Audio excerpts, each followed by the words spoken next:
Hello, everyone. I am so happy to be here with you today.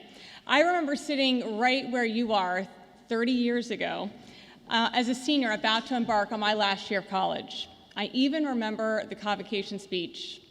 Actually, I remember one line from it. Our speaker told us that 2 out of 3 Williams students end up marrying other Williams students.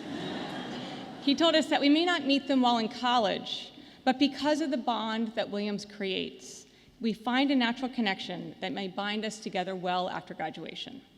Now, I don't know if that's fact or lore, but it did end up being true for me and most of my closest friends here at Williams. So, of course, that was 30 years ago, and a lot has changed since then, but I thought it was something just to think about.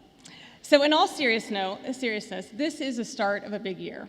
For most of you, this will be the last year before the rest of your life begins, and you're probably each wrestling with that in your own way. For some of you, time might feel like it's moving too slowly. You're restless. You're ready to be done with school. You want to get out into the world and put your stamp on it. For others, time might feel like it's moving too fast. You feel at home here. You have great friends here, and you're not sure what the rest of the world might throw at you next. But no matter which camp you're in, what you're feeling right now is the weight of time.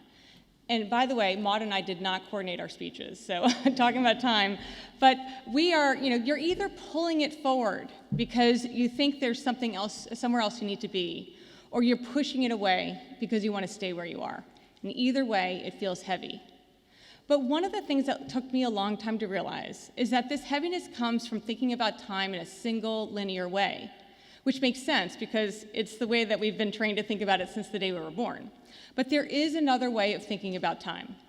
This won't be news to any of the classics majors out there, but ancient Greeks used 2 different words and mindsets to measure time: Kronos and keros.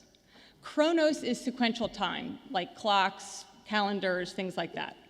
Keros, on the other hand, measures time in moments.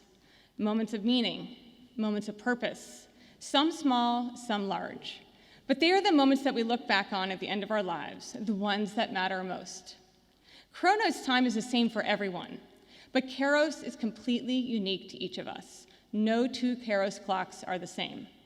You might think my message here is to focus on the big, important keros moments in your life, but I think a life well lived manages and maximizes both the small, quiet moments and the big ones, appreciating how they work together over the span of your life in Kronos time. Think about your experience here at Williams. The past few years didn't exactly go as you thought they would.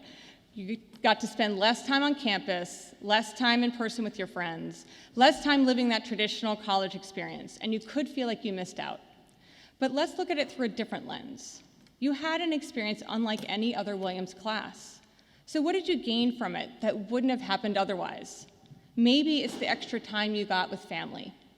Maybe it's the greater appreciation for the college moments that you did have. Maybe it's the confidence that comes from knowing that if you can get through this, you can get through anything.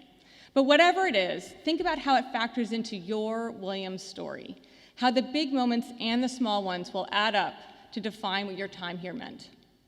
Well, I can tell you this, when I look back on, over 30 Kronos years ago, I can't remember every professor I had or every assignment I worked on or every event I attended, but I can remember some moments like they were yesterday. Meeting my future husband for the first time at a Dewey House beach party in the middle of January. You probably don't even know what Dewey House is, but it was one of the houses back then.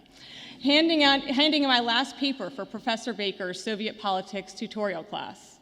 Hanging out with my best friends in Sage, then Mission, which was a sophomore dorm then Agard, then 7173 Hoxie. Different nights in different places, but all with a strong sense of home. These were my keros moments. They are the moments that will show up throughout your personal and professional lives again and again. Some will be big and life-changing. Some will be small and quiet. All will be important. This is one of the most important things I learned during a career that has spanned almost 30 Kronos years. We're all running a long-distance marathon, and while there are big mile markers along the way, you only get to them because of the steps in between. There are also periods of Kronos time where you feel like you're sprinting a marathon, working long hours and facing competing priorities in your life. It's important to recognize that those periods will not persist forever. And if you can get through them, you will be able to establish a better pace on the other side to recharge and ready yourself for the next leg of the marathon. And it's also through those sprints that you're most likely to achieve your big keros moments. I have had some big moments in my career, completing acquisitions, landing promotions, and making decisions that have defined the company's role in the economy and society around us. But those spotlight moments, those opportunities to prove myself, got built behind the scenes. I remember with pride those times when I saw someone I had counseled or mentored go on to new heights. I remember with regret every time I didn't treat someone with my best self. I remember long nights negotiating deals, months of planning and development for product launches, and I remember the constant balancing act of being an executive and being a mom to a Williams grad, by the way.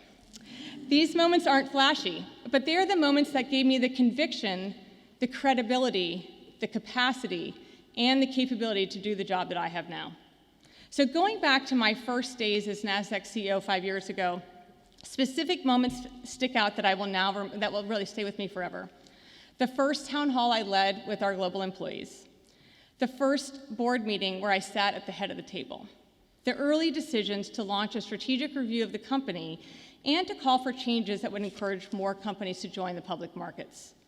After 24 years of climbing the jungle gym of the financial industry, I felt really ready to take on the challenge and the opportunity of being the next CEO of NASDAQ. So I didn't really look at the bigger picture around what it meant for the board to have chosen me over a slate of male candidates to be the CEO. I was so in the moment that I didn't step out to think of the significance of that decision. Then, during my first month on the job, I went to an event with our trading clients. And as I mingled with the group, one woman who was early in her career came up to me, and she said, "Now that I see that you found a path to becoming the CEO of a major financial institution, I know that I can too." The notion of if you can see it, you can be it, had never really held a lot of personal significance to me until that moment. But it did make me realize that my success as CEO could be more significant than perhaps it was for the men who preceded me. That moment has inspired and motivated me ever since that day. It was a totally unexpected keros moment. So what does this all mean for you? I start by saying that I remember just one line from the Convocation speaker in my senior year. So if there's one thing you remember from my speech today, I hope it's this. Your life is going to be filled with big moments. Treasure them. But don't let those big moments be the only ones you value. Don't spend so much time chasing them that you overlook the smaller ones that make the bigger ones possible. It's in the quieter moments that you make space for a relationship that might change your life, where you learn the skills that will open up your next career opportunity, where you learn the lesson that helps you make a pivotal choice, where you take the mental snapshot that ends up sustaining you through the harder times. What will be your keros moment? What will be your keros moments, hopefully more than one, in your last year here at Williams? I bet I can predict a few because they were certainly mine. Staying out too late at Hoxie or at the Purple Pub, finishing your last cram session at Sawyer, gathering together at Mount Hope over graduation weekend. Take those snapshots in your mind, carry them with you forever, and never stop taking more. Thank you, and have an amazing senior year.